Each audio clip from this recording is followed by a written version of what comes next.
नमस्कार, news nation की सामाजिक जिम्मेदारी वाली मुहिम ऑपरेशन पाखंड सच की पड़ताल में आपका स्वागत है। मैं हूं आपके साथ अनुराग दीक्षित। आज एक बार फिर बात होगी पास्टर बजिंदर सिंह की। पास्टर बजिंदर वो शख्स है जो ईसाई धर्म का प्रचार प्रसार करते हैं, देश दुनिया में चंगाई सभा लगाते हैं, वहां चमत्कार दिखाते हैं। लेकिन पिछले कुछ दिनों से पास्टर बजिंदर मुश्किलों में घिरे हुए हैं। एक महिला की शिकायत पर उनके खिलाफ छेड़छाड़ के मामले में एफआईआर दर्ज हो चुकी है। अब इस मामले में राष्ट्रीय मानवाधिकार आयोग और राष्ट्रीय महिला आयोग ने भी संज्ञान ले लिया है। फिलहाल मामले की जांच के लिए एसआईटी बना दी गई है। हालांकि पास्टर की तरफ से कहा गया है कि महिला के आरोपों में कोई दम नहीं है, वो सारे आरोप झूठे हैं। इन सब के बीच जो बड़ा सवाल है वो ये कि पास्टर बजिंदर सिंह का क्या होगा, आरोपों का सच क्या है और पीड़िता को कब मिलेगा इंसाफ। हम इस सवाल का जवाब तलाशने की कोशिश करेंगे। हमारे साथ एक खास मेहमानों का पैनल भी जुड़ेगा, लेकिन सबसे पहले ये रिपोर्ट आपको दिखाते हैं।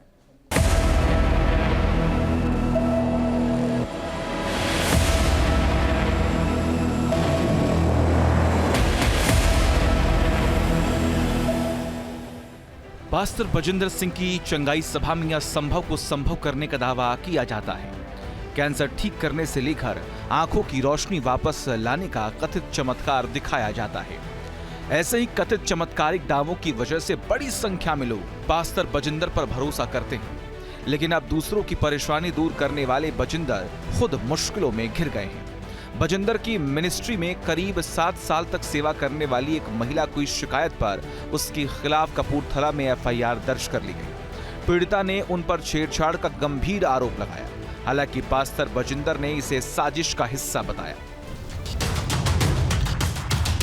2020 में इनके साथ मैंने सेवा स्टार्ट करी थी और मैम 2021 में इन्होंने मेरे को मैसेजेस करने, गलत मैसेजेस करने, मेरे को मैम धमकाना, मेरे को धमकियां देना या मेरे को हार्म करना, मेरे को डराना धमकाना, ये चीज़ें शुरू कर दी थी।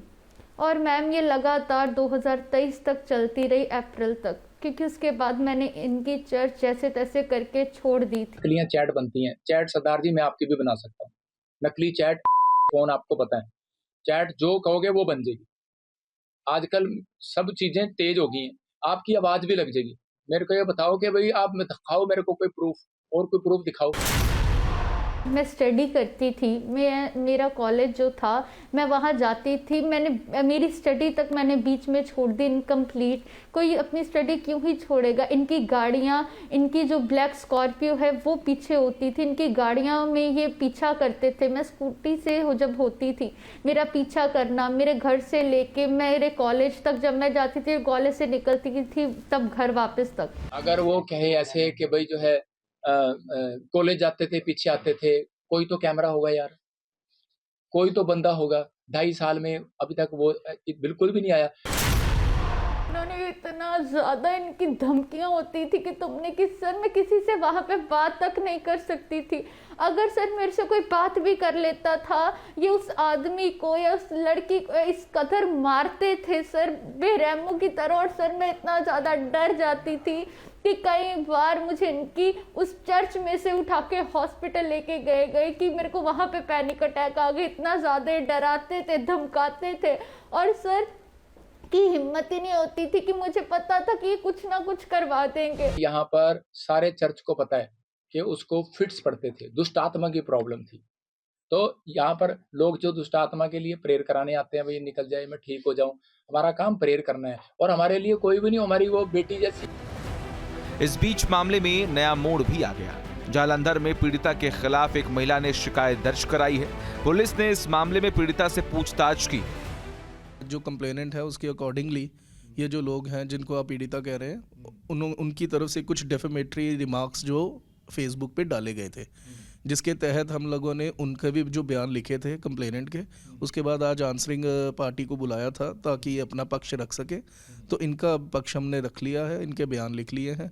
इसके अलावा जो भी वो मटेरियल एविडेंस हमें प्रोवाइड करेंगे उनको हम एनालाइज करेंगे, और अगर कोई भी एलिगेशन सही सिद्ध होता है तो कानून के मुताबिक जो भी कार्रवाई बनती होगी वो करेंगे। हालांकि पीड़िता इसे पास्टर बजिंदर की रणनीति बता रही है।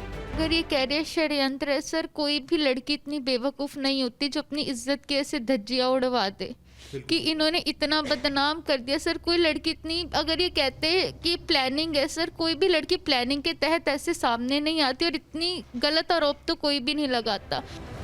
इस बीच राष्ट्रीय महिला आयोग के बाद राष्ट्रीय मानवाधिकार आयोग ने भी मामले में संज्ञान लिया है और एक्शन टेकन रिपोर्ट तलब की है। हमको शिकायत प्राप्त हुई है कि एक टोना टोटका करने वाला कोई विजेंद्र सिंह नाम का एक खुद को पादरी बताने वाला आदमी है, जो जिसने एक नाबालिग लड़की का यौन शोषण किया, चर्च के भीतर किया। और इस मामले में जब बच्ची ने पुलिस को रिपोर्ट लिखवाई तो पुलिस ने पॉक्सो की धाराएं इसमें इन्वोक नहीं की हैं, पॉक्सो के सेक्शंस मुकदमे में नहीं लगाए हैं। अपने आप में गंभीर मामला है। हमने इसलिए संबंधित ज़िले के डीएम और एसपी को इस मामले में कार्रवाई करने और एक रिपोर्ट देने हेतु नोटिस किया। वही शिवसेना हिंद ने पंजाब के मुख्यमंत्री भगवंत मान से पास्टर बजिंदर सिंह के खिलाफ कार्रवाई करने की मांग की। एक एसआईटी बना के, मैं तो सीएम साहब से अपील करता हूँ, एक महिला अधिकारी, आईपीएस अधिकारी के नेतृत्व में, जो कम से कम एडीजी रैंक के हो, हाई कोर्ट के रिटायर्ड किसी जज से की अगुवाई में एसआईटी बना के इनके सेंटरों में आने वाले तमाम जो महिला श्रद्धालु हैं उनकी ध्यान होने चाहिए कि कोई और पीड़ित तो नहीं है। बहरहाल मामले की जांच के लिए एसआईटी भी बना दी गई है। दोनों पक्षों की अपनी अपनी दलीलें हैं, लेकिन सच क्या है हम इसकी पड़ताल कर रहे हैं।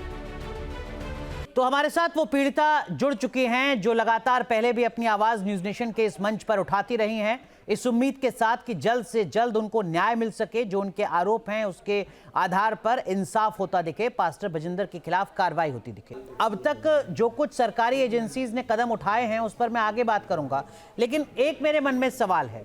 मुझे ये जानकारी मिली कि आपके खिलाफ भी शिकायत की है, शायद किसी महिला ने आपके खिलाफ शिकायत की है। अगर आप अपनी जगह सही हैं तो आपके खिलाफ शिकायत क्यों हो रही है? क्योंकि सर ये चीज़ पहले बोल दी गई थी, मैंने एफआईआर में भी लिखवाया था कि ये यही चीज़ करवाते हैं। जब 2018 में इनका पहले केस हुआ था तो जब हम जाते थे तब इन्होंने हम मीटिंग रखी थी, उस मीटिंग में मैं भी थी, तब मैं छोटी थी।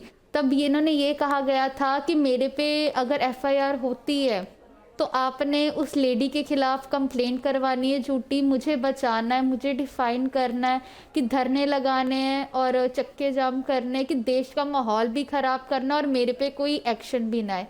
सेम चीज़ इन्होंने इस बार भी करी कि मेरे पे झूठा एलिगेशन ये लगवाया कि मैंने किसी के खिलाफ वीडियो बनाई है। तो क्या वाकई तो जब ऐसा? हम ऑफिस गए जी, थे, जी। सर को सारे एविडेंस दिए तो उनको भी ये चीज़ क्लियर हुई कि ऐसा कुछ, बोलिए बोलिए, अपनी बात कंप्लीट कीजिए। तो उनको भी ये चीज़ क्लियर हुई कि हमारी ओर से ऐसा कुछ नहीं था, बल्कि उनकी ओर से ऐसी चीज़ें थी। उन्होंने मेरा नाम लेकर मेरी आइडेंटिटी रिवील करके वीडियोस बनाई थी, तो सर ने कहा था हम उनके खिलाफ एक्शन ज़रूर लेंगे। आप कह रही हैं कि आपके कॉन्फिडेंस को, आपकी हिम्मत को, आपकी ताकत को तोड़ने के लिए ये काम हो रहा है कि आपके खिलाफ शिकायत दर्ज की जा रही है, ऐसा आपको लगता है?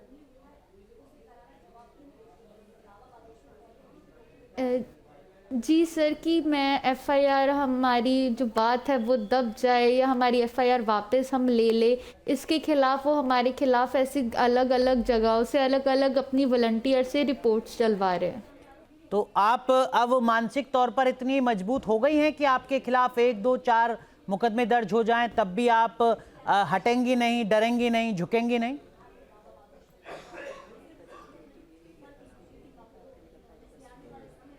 सर ये चीज़ तो कंफर्म है कि अगर मैं सर रुक गई या झुक गई सर, तो ये आदमी का न्याय नहीं होगा, इसको कोई पकड़ नहीं सकेगा सर। अगर मैं चुप हो गई सर, और भी कई बच्चियों की ज़िंदगी ख़राब हो जाएगी, जैसे इस आदमी ने मेरा बचपन ख़राब कर दिया, और भी लड़कियां ऐसी है, इसलिए सर मैं पीछे नहीं हट सकती। बचपन खराब कर दिया मतलब थोड़ा बताएंगे इस बात को?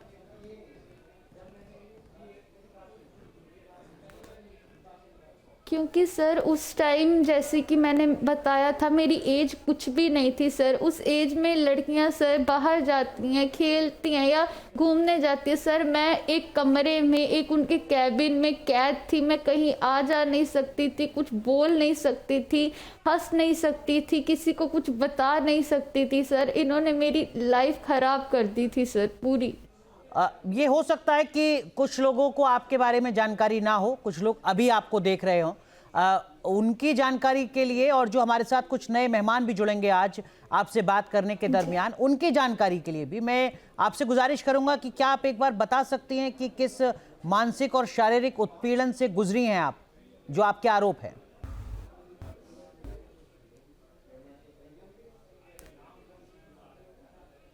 सर, जब इनके वहाँ पे प्रोफेसर विजेंद्र सिंह के डेरे में जब मैं थी सर, तो इन्होंने मुझे गलत मैसेजेस करते थे सर। उस टाइम मेरी एज 16 साढ़े 16 साल की थी सर। मैं मुझे गलत मैसेजेस करने सर। मुझे एक कैबिन में इन्होंने बंद कर दिया था सर कि मैं बाहर नहीं जा सकती थी। मुझे बार बुलाना, मुझे धमकाना, मुझे बैड टच तक ये करते थे सर। और सर, अगर मैं किसी को बताने की कोशिश करती थी तो मुझे हार्म करते थे, मेरे पैर को रौंद देते थे, मेरी बॉडी पे इतनी ज़्यादा मेरे पैरों पे ज़ख्म हो जाते थे, मैं किसी को बता तक नहीं सकती थी सर। मेरे पीछे गाड़ियाँ लगा दिया करते थे, मेरे को मेरी स्टडी बीच में छोड़नी पड़ी, मेरे को धमकियाँ आने की, अगर तुमने मुंह खोला है हमारे अंदर की बातें बाहर बताइए, जो तुम्हारे साथ मैं करता हूँ या बोलता हूँ, अगर तुमने किसी को बताया तुम्हारे माँ बाप को मरवा दूंगा, तुम्हारी फैमिली को मरवा दूंगा, या तुम्हें किडनैप करवा दूंगा, ऐसी चीज़ें सर। ये जो बैड टच का मामला है, ये एक बार हुआ आपके साथ या बहुत लंबे वक्त तक पास्टर विजेंद्र ने आपको बैड टच किया?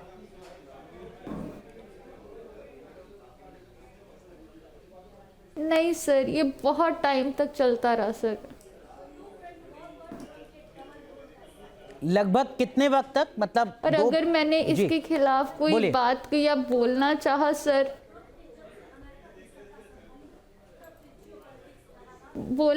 तो सर मेरे को इस कदर बोलते थे या इस कदर हार्म करते थे सर कि मेरे मुंह से आवाज़ तक नहीं निकलती थी।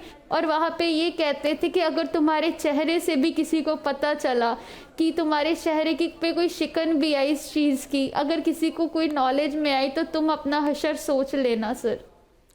तो ये तो आपके लिए मेंटली बहुत मुश्किल होता होगा कि खुद को आपको नॉर्मल दिखाना है, क्योंकि आपकी जान की धमकी आपको मिली है, और अंदर जो भी कुछ आपके द्वंद्व चल रहा है, दिमाग में जो लड़ाई चल रही है खुद से।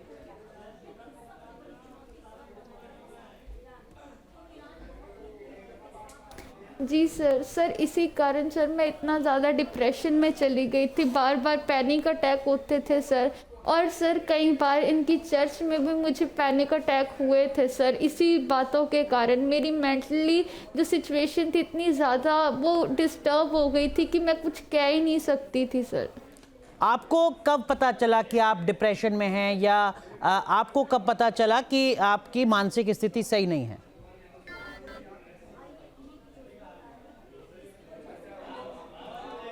सर इनके मैसेजेस आने के बाद 2022 में सर, जब भी ये सारी 2021 में इनके मैसेजेस जब ये स्टार्ट हो गए थे सर, मैं ये चीज़ें बार मेरे दिमाग में वो होने लग गई थी। मुझे डर बनाया जाता था, मुझे धमकाया जाता था सर। ये बातें अंदर रखते सर 2022 में जब डॉक्टर्स के पास मेरी फैमिली मुझे लेके गई, तब ये चीज़ उनको भी क्लियर हो गई थी कि मैं डिप्रेशन में हूँ और मेरे को पैनिक अटैक बार जब होते थे। तो क्या होता था जब आपको पैनिक अटैक होता था? किस तरीके का आपको महसूस होता था? आपको कैसे पता कि जो मेरे साथ इस वक्त हो रहा है वो दरअसल में पैनिक अटैक है?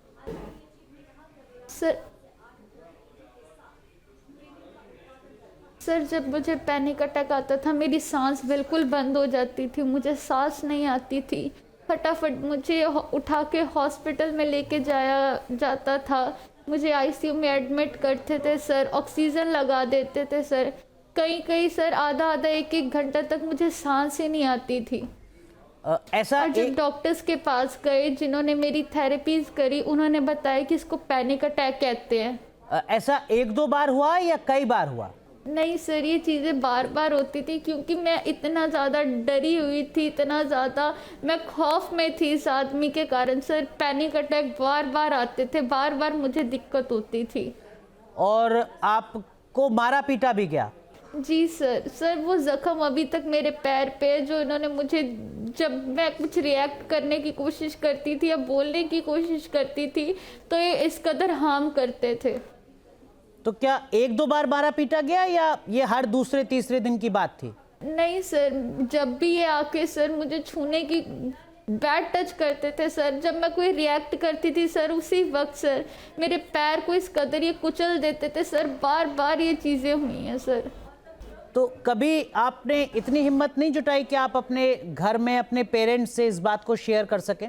सर मैं किसी को भी चीज़ें बोल ही नहीं सकती थी सर। मैंने आपको बताया, इन्होंने जब मुझे टच करा सर एक रोज़, तो मैंने अपनी मदर को वहीं पे बताने की कोशिश करी सर। उस रोज़ मेरे पैर पे जो ज़ख्म था सर वो आज तक है कि मुझे यही कहना कि अगर तेरा मुंह तक खुला या तेरे चेहरे से भी पता चला तो तेरे माँ बाप मर जाएंगे, तेरे भाई को मरवा दूंगा, तू अपना हशर सोच लेना, तेरे को कहाँ मार के गाड़ दूंगा, बिकवा दूंगा, ऐसी चीज़ें सर। हिम्मत ही नहीं पड़ती थी सर बिल्कुल कुछ बोलने की। आपने कभी अपनी कोई आपकी सहेली हो, आपके साथ आश्रम में रहती हो कोई लड़की, उसको भी बताना ज़रूरी नहीं समझा? आप हिम्मत नहीं जुटा पाई, डर था, क्या वजह थी? सर मैंने एक बार ये चीज़ ट्राई करी थी सर।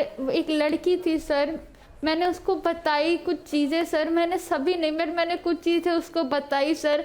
और मुझे ये नहीं पता था कि उन्हीं की और की लड़की है सर। उसने जाके जब उनको बताया सर तो ये चीज़ मेरे पे उल्टी पड़ गई सर कि मेरे को उन्होंने उस दिन बहुत ज़्यादा सर हार्म करा, मुझे बोले, और यही था कि तू घर जा, तेरे को एक खबर मिल जाएगी। और उसी दिन सर संडे को मैं वहाँ पे पैनिक हो गई थी और मुझे हॉस्पिटल लेके गए थे फिर। ठीक है, आप बनी रहिए हमारे साथ एक खास पैनल जुड़ रहा है। जरा जो बाकी के पक्ष हैं उनको भी समझने की कोशिश करते हैं। हमारे साथ जॉन कोटली साहब हैं, आप पास्टर बजिंदर के समर्थक हैं। न्यूज़ नेशन ने पहले भी जॉन कोटली साहब से बात की है, उन्होंने अपना पक्ष रखा था। वो कह रहे थे कि जो शिकायत पीड़िता ने कराई है उसकी एक बार फिर से जांच होनी चाहिए, उनकी अपनी कुछ दलीलें हैं। हमारे साथ सतबीर सिंह रॉकी हैं, आप प्रधान हैं स्थानीय वाल्मीकि समाज के, जो पीड़िता के साथ खड़े हैं, लगातार पास्टर बजिंदर के खिलाफ एक्शन की मांग कर रहे हैं। और हमारे साथ स्टूडियो में नेहा रस्तोगी हैं, आप जानी मानी वकील हैं जिन्होंने पीड़िता की आवाज़ को उठाया है राष्ट्रीय स्तर पर। और हमारे साथ अजय गौतम साहब भी हैं, हिंदू स्कॉलर हैं, देश के जाने माने। आप सबका भी बहुत बहुत स्वागत है। लेकिन जॉन कोटली साहब, अब थोड़ी सी मुश्किलें यहाँ पर बढ़ रही हैं। वो पंजाब महिला आयोग ने नोटिस दिया है, राष्ट्रीय महिला आयोग ने नोटिस दिया है, जो नेशनल ह्यूमन राइट्स कमीशन है वो भी इस मामले के लिए नोटिस जारी कर चुका है। आपको लगता है कि अब पास्टर बजिंदर की थोड़ी मुश्किलें बढ़ सकती हैं, या अभी भी आपको लग रहा है कि पीड़िता एक साजिश के तहत पास्टर बजिंदर को बदनाम कर रही है? देखिए भाई साहब, मैं यहाँ पे पास्टर बजिंदर को डिफेंड करने के लिए नहीं बैठा हूँ। मैं मसीही समाज बॉर्न क्रिश्चियन लॉबी से आता हूँ, तो इसलिए हमें तो हमेशा हम लोग अपनी जो क्रिश्चियन कम्युनिटी है उसकी और हमें ध्यान रखना पड़ता है कि क्यों किसी भी तरीके के साथ हमारी जो कम्युनिटी है उसकी रिस्पेक्ट जो है वो जो डाउन नहीं होनी चाहिए। तो इस वक्त हमने तो पिछली भी आपकी डिबेट में मैंने ये बोला था कि ठीक है, हम लोग हमारी जो सिंपैथी है, हमारी हमदर्दी इस बच्ची के साथ है। अगर इसके साथ कुछ गलत हुआ है तो वो सजा होनी चाहिए। तो हम लोगों ने तो सिंपल सा ये बोला था कि जैसे इन्होंने कंप्लेंट करी है, पुलिस ने इन्वेस्टिगेशन करी, तो तब तो एफआईआर हुई नहीं। फिर इन्होंने कोर्ट का दरवाजा खटखटाया, जाकर इन्होंने जो बड़े ऑफिसर थे पुलिस के उनको पार्टी बनाया। तो फिर जैसे कोर्ट ने ऑर्डर किया तो फिर जो पुलिस के अधिकारी थे उन्होंने अपने स्किन को सेव करने के लिए आनंद फानंद में एफआईआर करी। तो रिपीटली मैं यही आप सबको बेनती कर रहा हूँ कि उन लोगों ने पास्टर बजिंदर के जो कोऑर्डिनेट हैं, जो उनके फेवर में है, उन लोगों ने क्या किया, उन्होंने सिर्फ एक सिंपल जो अपनी जो इंक्वायरी की जो रिक्वेस्ट डाली है कि इसको री इन्वेस्टिगेशन करा जाए। अगर उसमें फिर भी वो दोषी निकलते हैं तो फिर वो तो जो सजा बनती होनी चाहिए, बड़ी सिंपल सी बात है। ठीक है, जो पीड़िता हैं वही जॉन कोटली साहब आपके इन सवालों का जवाब दें तो ज़्यादा बेहतर है। पीड़िता, आपने सुना जॉन कोटली को, वो री इन्वेस्टिगेशन की बात कर रहे हैं। वो कह रहे हैं कि देखिए एफआईआर हो गई वो एक अलग बात है, लेकिन री इन्वेस्टिगेशन होना चाहिए। मैं सीधा पूछ लेता हूँ, क्या ठीक है, दूध का दूध पानी का पानी हो जाएगा हमारा। मैं पीड़िता से सीधा पूछ लेता हूँ, क्या आप किसी साजिश के तहत पास्टर बजिंदर पर झूठे आरोप लगा रहे हैं? ये जॉन कोटली साहब के मन में सवाल है, हो सकता है खुल के ना कह पा रहे हो। सवाल यही है, भाव यही है। मैं फिर यही बात कहूंगी, बोलिए। मैं मैं सर फिर यही बात कहूँगी कि कोई लड़की इतनी बेवकूफ़ नहीं होती कि किसी के कहने पर अपनी पहली बात अपनी इज्जत को दांव पर लगा दे और ऐसी गलत चीज़ें किसी आदमी के बारे में बोले सर। जिसके साथ ये हुआ होता है, जिसके ऊपर ये चीज़ें बीती होती हैं सर, वही आगे आता है। और सर पहली बात तो हिम्मत ही नहीं होती आगे आने की, किसी का सपोर्ट होता है, वो किसी का सपोर्ट लेकर आगे आती है सर। और सर इन पे जो इल्ज़ाम लगाया कोई गलत नहीं है सर, क्योंकि हर बार इन्हीं पे इल्ज़ाम लगते हैं, हर बार यही टारगेट होते हैं। ये भी क्वेश्चन होना चाहिए कि हर बार यही क्यों होते हैं, ये कुछ करते हैं, इन्होंने हरकतें करी है इसीलिए तो इन पे इल्ज़ाम आते हैं और इसीलिए इन पे ब्लेम लगाए जाते हैं। ठीक है जॉन कोटली साहब, ये जो पीड़िता ने सवाल खड़ा किया ये बात तो ठीक है। देखिए पीड़िता अकेली नहीं है, इससे पहले भी पास्टर बजिंदर पर इसी तरीके का आरोप लग चुका है।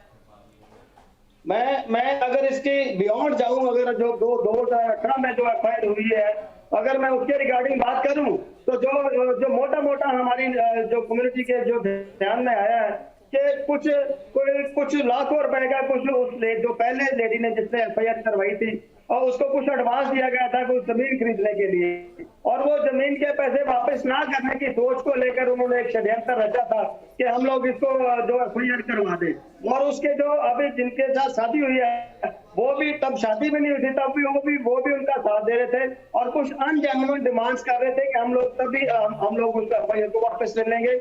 और फिर उस भाई के ऊपर भी, इसके साथ उस लड़की ने शादी करी, उस भाई के ऊपर भी एफआईआर हुई है ये जो अनजेन्युइन डिमांड करने के लिए। तो इसलिए मैं इस बच्ची की बात नहीं कर रहा हूँ, मैं इसके बियॉन्ड जाके और जो 2018 वाली बात कर रहा हूँ। ठीक है पीड़िता सुना आपने जॉन कोटली को, वो कह रहे हैं कि देखिए जो पिछला मामला था, जो पिछली शिकायत हुई थी, एफआईआर हुई थी, उसके पीछे तो कुछ जमीन का मतलब था, पैसे की मांग की जा रही थी और फिर फंसाने के लिए ये सब किया गया था। जॉन कोटली ये कह नहीं रहे हैं, लेकिन मतलब यही है कि क्या आप भी ऐसा ही कुछ मामला है इसलिए कर रही हैं क्या?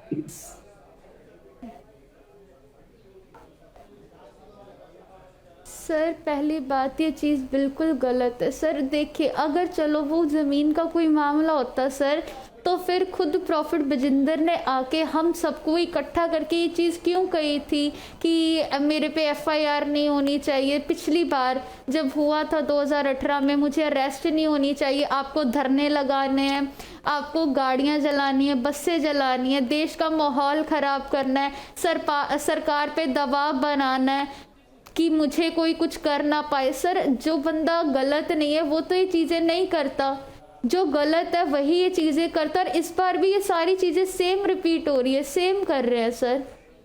ठीक है जॉन कोटली, वो कह रही है, पीड़िता कह रही है कि जब पिछला मामला हुआ था तब पीड़िता खुद पास्टर बजिंदर के आश्रम का हिस्सा थी, उनकी टीम का हिस्सा थी।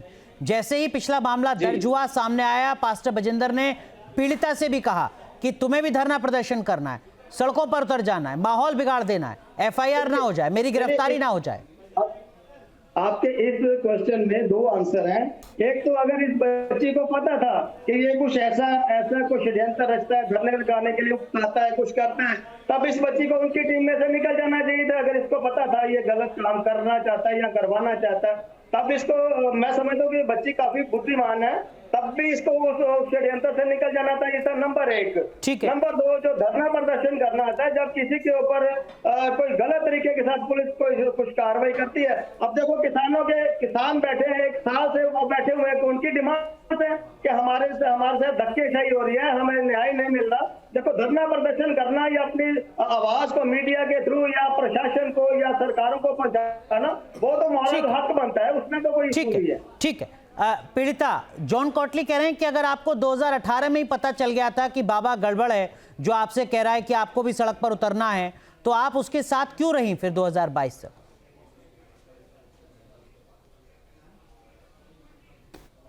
सर मैंने ये चीज़ पहले ही कही है कि मैं भी तब, हम भी इनकी उसमें थे कि हम भी इनको मानते थे कि शायद ये सही है, शायद ये सच है, शायद वो लड़की गलत है। पर सर जब आज मेरे पे खुद ये चीज़ें हुई हैं और अंदर की जो बातें पता चली इनके साथ रह के, जो ये चीज़ें करते हैं सर, तो रियलाइज़ हुआ, और जब पता चला कि वो लड़की सही थी और सर ये चीज़ें हुई। अगर उसी वक्त ये मेरे साथ कुछ ऐसा कर देते तो शायद मैं भी उसी लड़की के साथ होती सर, पर उस वक्त तो हम भी इनकी उस जो डेरा कहते हैं वहाँ पे जाते थे, इनको मानते थे कि नहीं शायद ये सही होंगे, पर असलियत सर बाद में पता चली सारी चीज़ों की। तो मतलब आपको बाद में अपराध बोध महसूस हुआ होगा, गिल्ट हुआ होगा कि मैंने एक निर्दोष लड़की के खिलाफ मैं खड़ी हो गई बाबा को बचाने के लिए, ऐसा लगा फिर बाद में आपको कि ये मुझसे क्या गलती हो गई? जी सर, और सर वहाँ पे ये हुआ था कि जब इन्होंने ये टीम बुला के मेंबर्स को इकट्ठा करके, जिसमें हम भी इनकी चर्च में थे, तो हमें भी बुला के ये चीज़ें कही गई। मैं उस वक्त सर वहाँ पे इन्होंने हमारे साथ कहा था और लड़कियाँ चली गई थी, मैं नहीं गई। और सर ये दूसरी साइड पे ये इंग्लैंड के लिए निकल गए थे, अगर ये गलत नहीं होते तो ये भाग क्यों गए थे वहाँ से?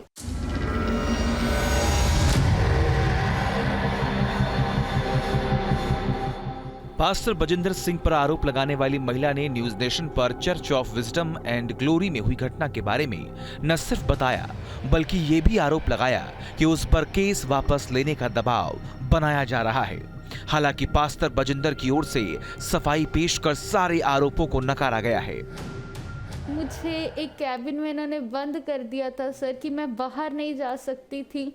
मुझे बार बार बुलाना, मुझे धमकाना, मुझे बैड टच तक ये करते थे सर। और सर अगर मैं किसी को बताने की कोशिश करती थी तो मुझे हार्म करते थे। मेरे को धमकियां आने की, अगर तुमने मुंह खोला है हमारे अंदर की बातें बाहर बताइए, जो तुम्हारे साथ मैं करता हूँ या बोलता हूँ, अगर तुमने किसी को बताया तुम्हारे माँ बाप को मरवा दूंगा, तुम्हारी फैमिली को मरवा दूंगा या तुम्हें किडनैप करवा दूंगा, ऐसी ऐसी चीज़ें सर। बजिंदर सिंह के मीडिया सलाहकार सुरजीत थापर पीड़िता के सास ससुर को लेकर मीडिया के सामने आए। सुरजीत थापर ने दावा किया कि सरबजीत सिंह रॉकी नाम के शख्स ने बजिंदर के खिलाफ जानबूझकर साजिश रची है। तो व्यक्ति 2017 में खुद जिसके ऊपर रेप का केस था सरबजीत और रॉकी के ऊपर, उसके ऊपर ये देखिए हथियारों के साथ फोटो, हथियारों के साथ बहुत सारे उसके ऊपर केस है। अभी भी वो रेप के केस से ही बाहर आए, वो दोबारा केस उनके ऊपर फिर उनके ऊपर जे बैड टच का केस डाल रहा है भी उन्होंने जो मतलब। सुरजीत थापर ने सरबजीत सिंह रॉकी को हिस्ट्री शीटर बताया और कहा कि उन्हें न्यायपालिका पर पूरा भरोसा है। पहले मैं आपको बताना चाहता हूं, मैं आपको कितनी जजमेंट दिखाऊं जहां पर बहुत सारी ऐसी महिलाओं ने झूठे केस डाले लेकिन कोर्ट ने न्याय किया। लेकिन मैं इससे बात से हैरान हूं, जो हमारी बहनों को, हमारी जो हमारे महिलाओं को जो कानून बना है वो कानून का सही इस्तेमाल करना चाहिए। दूध का दूध और पानी का पानी आपके सामने आ जाएगा। एसआईटी बैठी है, सेट की रिपोर्ट भी सामने आ जाएगी, क्योंकि सेट की रिपोर्ट जो हमारे नेशनल वुमेन कमीशन ने भी मांगी है, हमारे पंजाब की वुमेन कमीशन ने भी मांगी है, क्योंकि महिलाओं के लिए जो कानून बना है, देखिए जो महिलाओं के लिए कानून बना, क्या उन पर पर्चा नहीं दर्ज हुआ? पर्चा दर्ज हुआ। लेकिन अब जो इन्वेस्टिगेशन का पार्ट है, जो इन्वेस्टिगेशन हो रही है, देखिए कहीं ना कहीं प्रॉपर बजिंदर सिंह की भी माँ है, बेटी है, उनकी पत्नी है, क्या उनको नहीं इंसाफ मिलना चाहिए? जब बजिंदर सिंह के मीडिया सलाहकार से यह सवाल किया गया कि आखिर कोई लड़की ऐसा काम क्यों करेगी कि उसकी बदनामी हो, तो उन्होंने कहा कि जांच के बाद सच सामने आ जाएगा। जो प्रॉपर बजिंदर सिंह के ऊपर एक व्यक्ति जो बार बार पर्चा डलवा रहा है, उसकी क्या मंशा है, उसकी क्या मानसिकता है? क्योंकि वो व्यक्ति चाहता है भी प्रॉफिट बजिंदर सिंह जी की छवि को खराब करना, उसको बदनाम करना, उनके ऊपर जो प्रेशर बिल्ड कर रहा है, वो प्रेशर बिल्ड इसलिए कर रहा है कि कहीं ना कहीं उसको घास डाली जाए। लेकिन हम उसको सरबजीत सिंह उर्फ रॉकी को कोई घास नहीं डालेंगे। देखना भी आने वाले दिने परमेश्वर हमारे साथ है। हमें पूरा न्यायपालिका के ऊपर पूरा भरोसा है, हमें प्रशासन के ऊपर पूरा भरोसा है। सच सामने आएगा, क्योंकि नहीं तो लोगों का विश्वास कानून से उठ जाएगा। इस बीच पास्टर बजिंदर सिंह पर आरोप लगाने वाली महिला ने अब पुलिस प्रशासन से भी कई सवाल पूछे। पहला, पॉक्सो एक्ट की धाराएं क्यों नहीं जोड़ी गई? दूसरा, बजिंदर सिंह से पूछताछ क्यों नहीं की गई? तीसरा, बजिंदर के चर्च की जांच क्यों नहीं की जा रही? पीड़ित महिला 7 साल तक बजिंदर की मिनिस्ट्री में सेवादार रही। न्यूज नेशन ने जब उनसे सवाल किया कि शिकायत करने में इतना वक्त क्यों लगा, वो करीब 2 साल तक खामोश क्यों रही, जवाब में पीड़िता ने क्या कहा, सुनिए। सर, मैं उस चर्च से 2023 में निकली थी और सर उसके बाद मैं बहुत ज़्यादा डिप्रेशन में जा चुकी थी, पैनिक अटैक्स होते थे। और सर हमेशा यही चीज़ कहना, अगर तुमने ये बात किसी को बताई, हम सर साफ कहते थे हम मरवा देंगे तुम्हारे माँ बाप को, कि तेरे फादर तो बाहर काम पे जाते हैं ना, तेरे फादर बाहर अंदर आते जाते, तो क्या चाहती है वो घर पे वापस आए या ना आए? तेरा भाई स्कूल पढ़ता है ना, अगर वहीं से वो गायब हो जाए, मुझे कहना कि तेरे को बिकवा देंगे, तेरे को गायब करवा देंगे। सर मेरे में पहले उसी रिलेटेड मैं इतना ज़्यादा डिप्रेशन में जा चुकी थी कि मुझे एंजाइटी अटैक होने लग गए, पैनिक अटैक होने लग गए। पीड़िता ने आरोप लगाया कि छेड़छाड़ की शिकार होने वाली वो अकेली नहीं है, उसके जैसी और भी लड़कियां हैं जो डर के कारण सामने नहीं आ रही हैं। बहुत लड़कियां हैं, गिनती नहीं है, इतनी ज़्यादा लड़कियां जो अंदर हैं, जो फंसी हुई हैं, मतलब आप ये कह रही हैं ना? जी सर, जो फंसी हुई है, जो मजबूर है, जो कुछ कह नहीं सकती। ये साफ कहते कि हम तुम्हें जीबी रोड पे जाके बेच देंगे, क्योंकि इन्होंने बहुत सी लड़कियों को वहाँ पे बेचा भी है।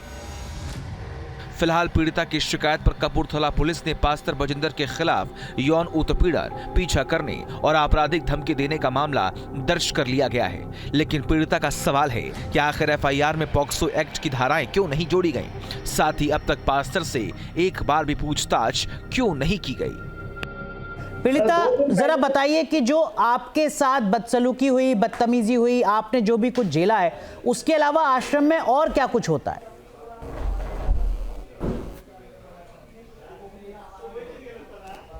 सर वहाँ पे जैसा मैंने पहले भी बताया और जैसे सारे पुलिस प्रशासन को भी चीज़ें बताई हैं कि वहाँ पे सर ये खुद भी नशा करते हैं और वहाँ पे ये नशा बेचते भी हैं। इनके कुछ पास्टर्स, इनके प्रधान और ये खुद बीच में इन्वॉल्व हैं। और सर वहाँ पे ये इतनी बेरहमी से लड़कियों को, लड़कों को मारते हैं सर, और वहाँ पे इधर उधर ये सप्लाई भी करते हैं सर लड़कियों को।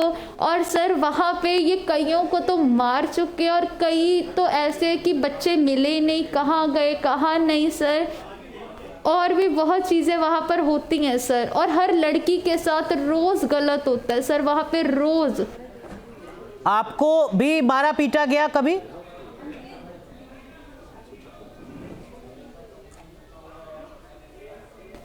जी सर, मैंने जैसा आपको बताया सर कि मैंने जब इस चीज़ को, जब ये टच करते थे, मैंने एक बार अपने मदर को जब बताने की कोशिश करी सर, मेरे पैर पे सर इस कदर सर वो मारा गया सर, मेरे पैर को रोंदा गया कि मेरे पैर का नाखून तक टूट गया सर।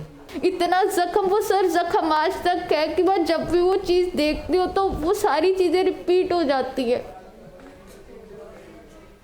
जॉन कोटली, सुन रहे हैं आप क्या कह रही है पीड़िता? वो कह रही है कि उसके साथ सिर्फ बेड टच नहीं हुआ, उसको मारा पीटा भी क्या? बिल्कुल, मैं यही कह रहा हूं। वो रो रही है बेचारी अभी भी। ये देखो, मैंने शुरू से बोला कि अगर इस बच्ची के साथ कुछ गलत हुआ तो हमारी जो हमदर्दी इसके साथ है, हमारा समाज इसके साथ खड़ा है। मैं तो 2-3 बातें इसकी बच्ची की बात से ही बात कर रहा हूँ कि अगर वो नशा करता है तो उसने तो मीडिया में आगे अपनी जो मेडिकल रिपोर्ट में पब्लिश करी थी, तो हम लोग दोबारा उसको, अगर पुलिस उसका टेस्ट करवाती है तो उसमें तो वो दोषी पाया जाता है, लेकिन उसने मीडिया के सामने अपनी मेडिकल रिपोर्ट भी पेश करी। और मैं दूसरी बात ये बताऊं कि गुरुद्वारा हो, मंदिर हो, चर्च हो, मस्जिद हो, वहां पे कभी भी नशे का व्यापार नहीं होता। वहां पे तो सिर्फ परमेश्वर के नाम का व्यापार होता है, व्यापार नहीं कह सकता। वहां पे तो परमेश्वर की महिमा के लिए लोगों को बुलाया जाता है। किसी व्यक्ति विशेष ने अगर कुछ करा है तो हम लोग ये चाहते हैं कि अगर ये बच्ची के इल्जाम, मैं दोबारा वही रिपीट कर रहा हूँ कि सिंपल सी बात है कि एफआईआर हो गई है, वुमेन कमीशन ने भी वो नोटिस ले लिया है, सब कुछ हो गया, मीडिया में भी सारा कुछ हो गया। एक सिंपल सा है, उन्होंने एक कंप्लेंट दरखास्त दी है, एप्लीकेशन दी है, इसको री इन्वेस्टिगेशन करा जाए। अगर पीड़िता, आपने सुना एक बार फिर जॉन कोटली को, वो कह रहे हैं कि आपने जो शिकायत दर्ज कराई है उसकी फिर से जांच हो। लेकिन मैं देख रहा हूं जब से आप हमारे साथ जुड़ी हैं, आप लगातार, आपका गला भरा हुआ है, आपकी आंखों से आंसू आ रहे हैं। आपको लग रहा है कि ये सच को छिपाने की कोशिश की जा रही है?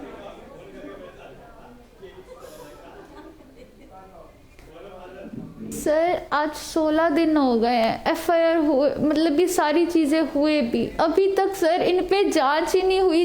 प्रॉफिट बजिंदर से सर अभी तक पूछताछ क्यों नहीं हुई, मेरा तो ये सवाल है सर। और सर इनके जो आश्रम है, जो इनकी वो चर्च जिसको कहते हैं, उसकी भी जांच अभी तक नहीं हुई सर। जो मेरे पास एविडेंस थे वो मैं दे चुकी हूँ पुलिस ऑफिसर्स को, सभी को मैं दे चुकी हूँ सर। अभी तक सर मेरा ये है कि सरकार क्या कर रही है कि आदमी सर नेपाल जा रहा है, फ्रीली घूम रहा है सर, मैं घर से बाहर तक नहीं निकल सकती, अपने कमरे से बाहर नहीं निकल सकती सर, और ये फ्रीली घूम रहे हैं। क्यों नहीं निकल सकती आप अपने कमरे से बाहर? अपने घर से बाहर क्यों नहीं निकल पा रही हैं आप? क्योंकि सर इनका यही है कि इस लड़की को मरवा दो, इसके परिवार को मरवा दो, कि मेरे खिलाफत में या मेरे अंदर की बातें बता रही है कि इसका यहीं पे इसको इसकी जो आवाज़ है उसको दबा दिया जाए। चलिए मैं आपको रोक रहा हूं। हमारे साथ राष्ट्रीय मानवाधिकार आयोग ने इस पूरे मामले पर कदम क्या उठाया है वो जानने की कोशिश करते हैं। हमारे साथ एनएचआरसी के सदस्य प्रियांक कानूनगो जुड़ चुके हैं। प्रियांक जी, सबसे पहला सवाल यही है हर किसी के जहन में कि अब तक आपके आयोग ने इस पूरे मामले पर कदम क्या उठाया है? कि हमको शिकायत मिली है कि पंजाब में एक टोना टोटका करने वाला कोई व्यक्ति है बजिंदर, उसने एक नाबालिग लड़की को सेक्सुअली हरास किया। जब उस बच्ची ने पुलिस में इसकी रिपोर्ट लिखवाई तो पुलिस ने इसमें पॉक्सो एक्ट की धाराओं का समावेश नहीं किया। ये अपने आप में एक बहुत गंभीर बात है। पॉक्सो बच्चों के लैंगिक अपराधों से संरक्षण के लिए बनाया गया एक विशेष कानून है, और अगर प्रशासनिक अधिकारी या पुलिस पॉक्सो की प्रावधानों का उल्लंघन करते हैं, बच्चे के साथ सेक्सुअल हैरासमेंट हुआ और पॉक्सो का सेक्शन इन्वोक ना करना, ये इन अधिकारियों को संदेह के कटघरे में खड़ा करता है। इसलिए हमने इस मामले की एक युक्ति संगत रिपोर्ट आहूत की है। हमने कपूरथला ज़िला पंजाब के डीएम और एसपी को नोटिस इशू किया है। हमने इसकी जानकारी चीफ सेक्रेटरी और डीजीपी को दी है, और हमने उनसे इस मामले में एक जवाब मांगा है। हमने उनसे कहा है कि पॉक्सो कानून के तहत इस मामले में जांच करें, कार्रवाई करें, और हमको एक एक्शन टेकन रिपोर्ट। लेकिन प्रियांक जी, सवाल ये भी है कि मानवाधिकार आयोग पीड़िता से क्या संपर्क भी साधेगा, उसके दुख दर्द को समझेगा क्या? सुनो, देखिए, हमने अभी 1 सप्ताह का समय दिया है प्रशासनिक अधिकारियों को अपना पक्ष रखने के लिए, इस मामले में जांच करने के पश्चात उस 1 हफ्ते के बाद जब प्रोसीडिंग हमारे सामने आएगी उसके अनुसार हम अगला निर्णय लेंगे। ठीक है, लेकिन अब इस पूरे मामले को एनएचआरसी यानी जो नेशनल ह्यूमन राइट्स कमीशन है वो कैसे हैंडल करता है ताकि पीड़िता को वक्त पर न्याय मिल सके? ये हर किसी के जहन में सवाल है इस वक्त। अपने आप में एक बहुत ही अच्छा कानून है बच्चों को सेक्सुअल अब्यूज़ के प्रति न्याय दिलाने के लिए। पॉक्सो कानून स्वयं कहता है कि 1 साल के अंदर ट्रायल पूरा होकर सज़ा हो जानी चाहिए। तो पॉक्सो के मामले में तो त्वरित जांच होनी चाहिए, त्वरित जांच होकर अदालत में चार्जशीट जानी चाहिए। ठीक है, तो आप करें कि नेशनल ह्यूमन राइट्स कमीशन जल्द से जल्द इंसाफ दिलाने की कोशिश करेगा। बहुत बहुत शुक्रिया न्यूज़ नेशन के साथ जुड़ने के लिए। और आपका आयोग क्या कर रहा है ये दर्शकों को समझाने के लिए। पीड़िता ने आपको सुना है, उम्मीद करते हैं कि पीड़िता को भरोसा जरूर यहाँ पर बंध रहा होगा। खास पैनल हमारे साथ जुड़ रहा है, जैसा हमने आपको बताया। हमारे साथ अजय गौतम साहब हैं, देश के जाने माने हिंदू स्कॉलर हैं। हमारे साथ नेहा रस्तोगी हैं, आप जानी मानी वकील हैं। कुछ और खास मेहमान भी जुड़ रहे हैं हमारे साथ। हमारे साथ सरबजीत सिंह रॉकी हैं, आप प्रधान हैं वाल्मीकि समाज के, जो लगातार पीड़िता के साथ खड़े हुए हैं। लेकिन नेहा रस्तोगी, सबसे पहले आपसे बहुत संक्षेप में एक बार जरा पीड़िता को भी बताइए और दर्शकों को भी पता चलना चाहिए, ये जो पीड़िता का संघर्ष है ये दिल्ली तक लाने में आपने क्या भूमिका निभाई है? देखिए, पिछले दिनों 2-4 दिन पहले मेरी मुलाकात पीड़िता से इसी मीडिया के चैनल के थ्रू ही हुआ था यहाँ पर। तो उस दिन ये काफ़ी ज़्यादा सहमी हुई थी, घबराई हुई थी।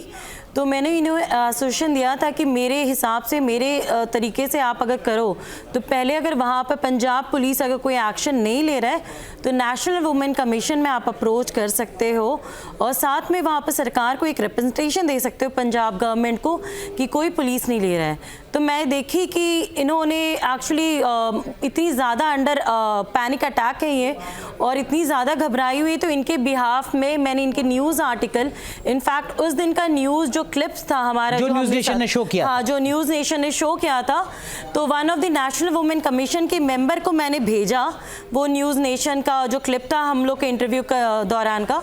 तो वो उसके बेसिस में उन्होंने सुओ मोटो एक्शन लिया है।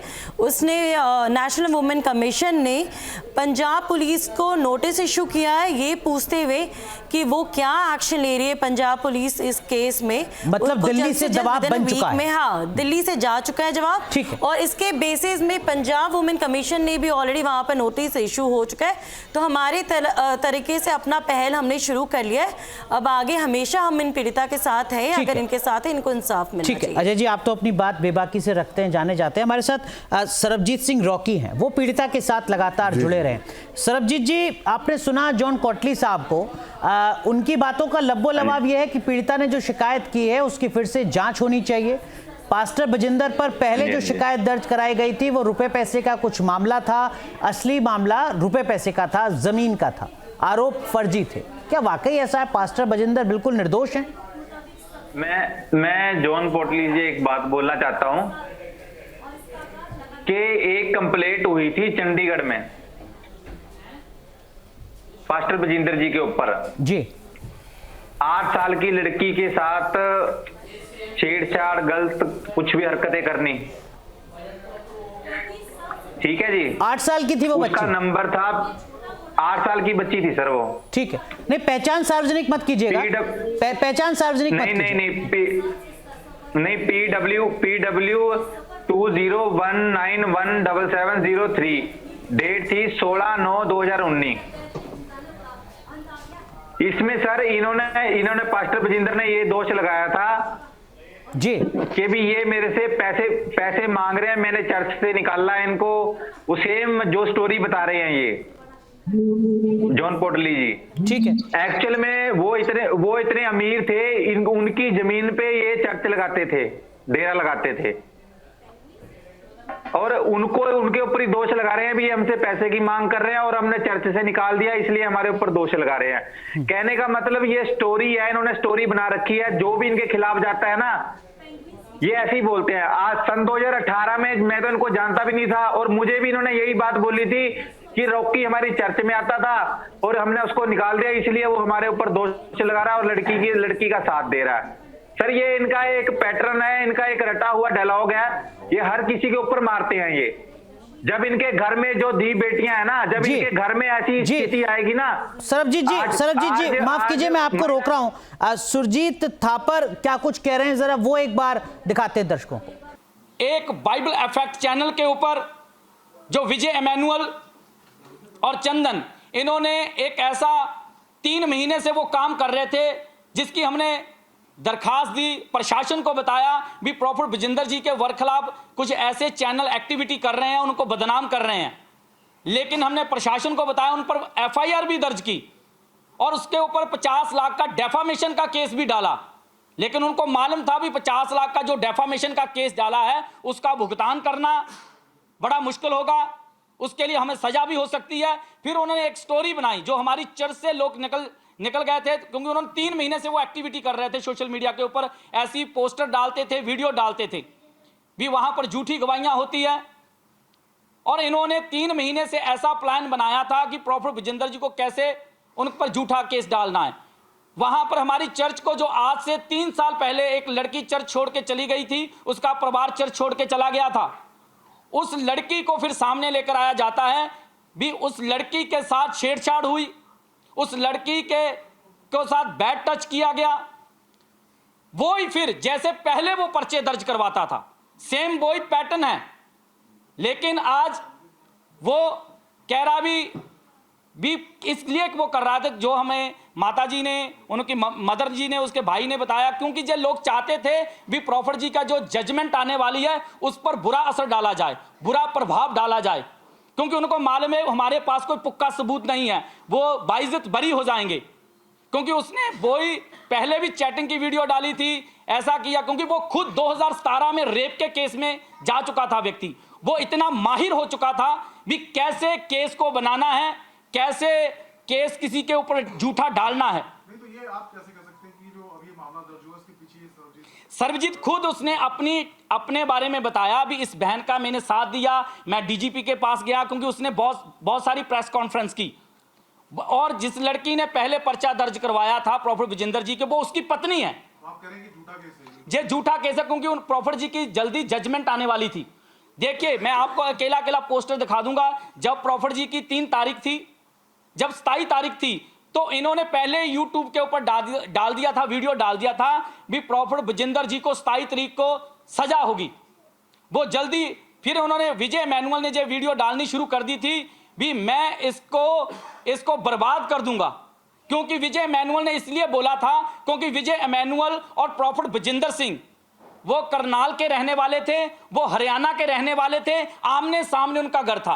वो बहुत लंबे समय से लोगों को कह रहा था कि मैं प्रॉफिट बजिंदर सिंह जो है वो भी पास्टर है, जो विजय एमैनुअल, वो लंबे समय से लोगों को प्रचार करता था कि मैं इसका गुरु हूं। तो आप सुन रहे थे सुरजीत थापर को, आप पास्टर बजिंदर के मीडिया सलाहकार हैं। अजय जी, मैं आऊंगा आपके पास, लेकिन उससे पहले चूंकि उन्होंने बातें कुछ कही हैं पीड़िता से जुड़ी हुई। पीड़िता, आपने भी सुना, ये हमारे साथ पहले भी जुड़ चुके हैं शो में, वो आपकी जो पूरी भूमिका है उसको सवालों के घेरे में खड़ा कर रहे हैं। वो कह रहे हैं कि ये सब कुछ एक साजिश के तहत हो रहा है। सर, अगर ये साजिश के तहत है तो सर इन पे जब ये नेपाल गए थे तो नेपाल पे इन पे क्यों पर्चा हुआ है? अगर हम सारे गलत है सर, सारे लोग गलत है, तो हर एक पर्चा इन पे क्यों सर? और सर ये चीज मैं आज आपके चैनल से जानना चाहती हूँ सर, हम लड़के ही हर बार क्यों सर, कि ये सब हो क्या रहा है कि जो भी उठ के ये चीजें सर, अगर सर इस बार भी इस आदमी का न्याय नहीं हुआ सर, तो मेरे जैसी सर जो लड़कियां हैं सर वो कभी सामने नहीं आएंगी, कभी कुछ बोलेंगी नहीं सर, और वो ऐसे ही सर अंदर घुट घुट के मर जाएंगी, क्योंकि सर ऐसा आदमी सर जो ऐसी हरकतें करता है सर, वो ऐसे ही लोगों के सपोर्ट से सर, जो कहता है कि प्रशासन मेरे पॉकेट में है, प्रशासन मेरा क्या कर लेगी या कोई मेरा कुछ बिगाड़ नहीं सकता सर, वो ऐसे ही बच जाएगा। और अभी भी सर वो ऐसे फ्रीली घूम रहा है सर। क्यों आपको ऐसा लग रहा है कि कोई आगे नहीं आ पाएगा आने वाले वक्त में? क्यों आपको ऐसा लग रहा है कि वो फ्रीली बच जाएगा?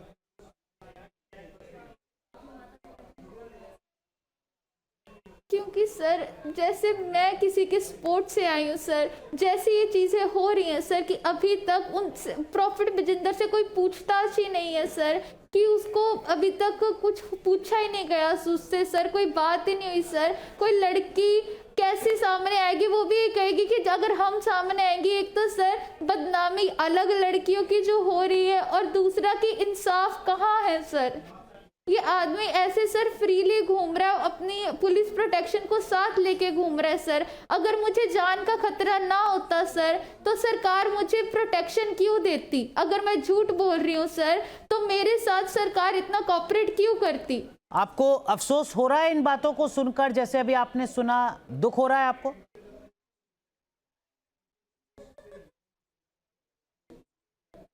सर बहुत ज़्यादा, क्योंकि ये आदमी खुद जब इनके सारे जुर्म में साथ में, और यही उठ के आगे से बातें कर रहे हैं सर कि जो खुद साथ में ये सारी गलत चीज़ें करते हैं, खुद इन्वॉल्व है सर। उस दिन जो सुरजीत थापर है, ये कह रहे थे कि मैं 2020 में जुड़ा हूँ सर। जो इनके एविडेंस है, जो इनके प्रूफ है, जो इनकी फोटोज है सर, कि वो हम सरकार को दे चुके हैं सर, कि ये पहले से उनके साथ थे। और सर ये जो आके कहते हैं कि मैं नहीं जानता, मैं कुछ नहीं करता सर, ये सारी चीजें हम एविडेंस भी दे चुके हैं सर। ठीक है, चलिए हमारे साथ पास्टर बजिंदर के मीडिया सलाहकार सुरजीत थापर हमारे साथ जुड़ चुके हैं। ये बताइए कि ये पूरा मामला क्या था? जो लड़की द्वारा जो कि एक एलिगेशन लगता है, उसके बाद पास्टर बजिंदर जो कि सामने नहीं आ रहे, वो क्यों नहीं सामने आ रहे, और इस पूरे केस का मामला क्या है? देखिए, सबसे पहले तो मैं आपको बताना चाहता हूँ, प्रॉफिट बजिंदर जी मीडिया के सामने आए, आपके मीडिया के ऊपर भी बहुत सारी उन्होंने जो प्रेस वार्ता की थी, तो सारे लोगों के सामने आए, उन्होंने प्रशासन के सामने आए, प्रशासन को भी जो SIT बैठी है, क्योंकि प्रशासन के सामने उन्होंने सारी बात रखी है अपनी। लेकिन जिस बहन ने जो बातें आरोप लगाए हैं, लेकिन उन आरोपों को जो उस बहन ने लगाया, लेकिन उसके लिए मैं आपको बताना चाहता हूँ, जिस व्यक्ति ने प्रॉफिट बजिंदर सिंह जी के ऊपर जो आरोप लगाए हैं, जिस बहन को लेकर उन्होंने अगवाई कर रहा है, जो उसकी लीड कर रहा है उस केस की, और उस बहन को लेकर जो DGP के पास गया, जो सर्वजीत सिंह उर्फ रॉकी, जिसने पहले भी प्रॉफिट बजिंदर सिंह जी के ऊपर 2018 में भी पर्चा दर्ज करवाया था, रेप का पर्चा दर्ज करवाया था। लेकिन मैं आपको बताना चाहता हूँ, वो व्यक्ति खुद उसके ऊपर बहुत सारे ऐसे रेप के पर्चे हैं, अभी भी वो सलाखों से छूटे हैं। और क्योंकि वो अभी भी वो रेप के केस से बाहर आए हैं। उनके 2017 में भी रेप का केस था, ये मेरे पास है FIR कापी। और इसने ही 2018 में प्रॉफिट बजिंदर सिंह जी के ऊपर रेप का केस डाला था, क्योंकि वो जान चुका था कैसे रेप का केस डालना, क्योंकि वो खुद इस रेप के केस में जेल जा चुका है 2-3 बार। आप इस शख्स के बारे में बात क्यों कर रहे हैं? क्योंकि देखिए, आपका कहना है कि वो एक हिस्ट्री शीटर है, आप ये कहना चाह रहे हैं ना? अगर हिस्ट्री शीटर की बात की जाए तो पास्टर बजिंदर के ऊपर भी पहले केसेस थे। नहीं, पहले मर्डर के केस भी चार्ज भी लगे, उसके बाद रेप के चार्ज भी लगे, उसमें कोई साबित नहीं हुआ। आज भी जो रेप का केस भी चल रहा है वो उसका भी कोर्ट में केस चल रहा है, उसकी जजमेंट आने वाली है। क्योंकि इस व्यक्ति को जो इसका जो क्रिमिनल रिकॉर्ड है, क्योंकि ये व्यक्ति ने, इसकी पत्नी ने, इसकी जो पत्नी है जिसने प्रॉफिट बजिंदर सिंह जी के ऊपर 2018 में केस का पर्चा दर्ज करवाया था, सरबजीत सिंह रॉकी जो अब इस बहन की अगुवाई कर रहा है केस की, वो उसकी पत्नी ने पहले प्रॉफिट बजिंदर सिंह जी के ऊपर 2018 में पर्चा दर्ज करवाया। उस समय भी जे सरबजीत सिंह रॉकी उर्फ जे क्या कर रहा था, उस समय भी DGP के पास जाकर ऐसे उस समय भी इसने ये लगाया था, आरोप लगाए थे भी, इसने मुझे बाइबल, इसने मुझे व्हाट्सएप के ऊपर मुझे मैसेज भेजे थे और चैट भेजी थी। और अब भी वही इसी तरह कर रहा है भी। अब 2025 में भी एक लड़की को सामने लेकर आता है, क्योंकि इसको मालूम था। ये भी तो माना जा सकता है कि बाबा की, पास्टर की, जो पास्टर बजिंदर उनकी मॉडस ऑपरेंडी यही हो। नहीं, देखिए, जिस व्यक्ति के 2018 में भी इतना बड़ा केस डल गया, लेकिन उसको मालूम है जो बैड टच वो करेगा, वह किसको, जो पहले व्यक्ति 6 महीने जेल रहा हो, उसको मालूम नहीं है भी मैं पहले इस केस में। अभी देखिए, क्योंकि उसको मालूम था भी जजमेंट आने वाली है। जो सरबजीत और रॉकी को मालूम था, उसकी पत्नी को मालूम था, प्रॉफिट बजिंदर जी के जो हमने कोर्ट में जो सबूत पेश किए हैं वो इतने पुख्ता सबूत नहीं है, इससे प्रॉफिट बजिंदर सिंह जी बाइज्जत बरी हो सकते हैं। क्यों, रीजन क्या है? अगर आप कहना चाह रहे हैं कि कोई एक शख्स जो की है इस केस के पीछे पड़ा हुआ है, क्यों? लेकिन उस शख्स का इंटेंशन क्या है वो बताइए। वो चाहता है अभी, क्योंकि वो चाहता था, क्योंकि वो कॉम्प्रोमाइज़ के लिए बातें कर रहा था, कुछ हम पैसों की डिमांड कर रहा था। हमने उनके जो पैसों की उन्होंने डिमांड की थी, हमने उनको साफ क्लियर कर दिया था भी हम न्यायपालिका के ऊपर पूरा भरोसा रखते हैं, जो भी जजमेंट होगी हमने परमेश्वर के ऊपर भरोसा रखते हैं। लेकिन इस व्यक्ति को मालूम था भी इस केस के ऊपर बुरा असर डालने के लिए, बुरा प्रभाव डालने के लिए, प्रॉफिट बजिंदर सिंह जी को बदनाम करने के लिए उसने ये साजिश को रचा।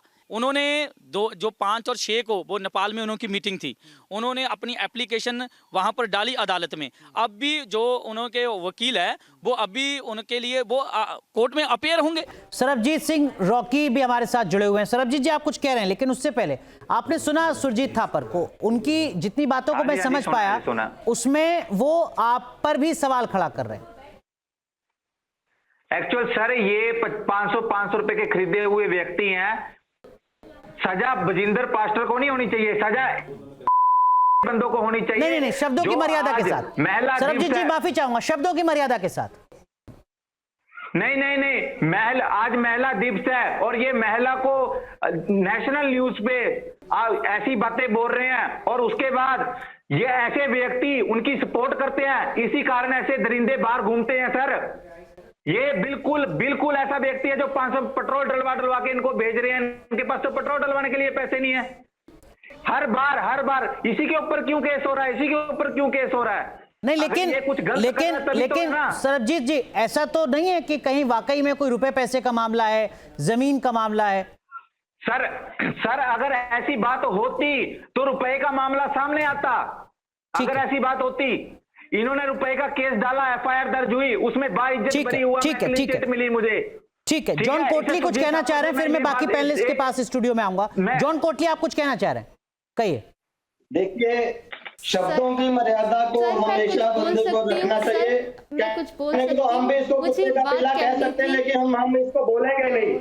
और ये जो 500 की कर रहे हैं ना, तो हम इसकी एविडेंस दे सकते हैं कि इसने अनजेन्युइन डिमांड कैसे करी है, और ये अपने षड्यंत्र में खुद फंसा है। अगर मैं तो मैं वापस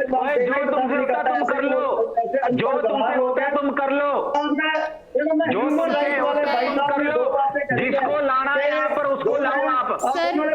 ठीक है, माफ कीजिए। जी आप दोनों को रोक रहा हूँ। पीड़िता कुछ कहना चाह रही, पीड़िता कुछ कहना चाह रही, प्लीज एक सेकंड केवल दोनों की आवाज कम कर दीजिए। पीड़िता कुछ कहना चाह रही। सर मैं कुछ कहना चाहती, बोलिए कि मैंने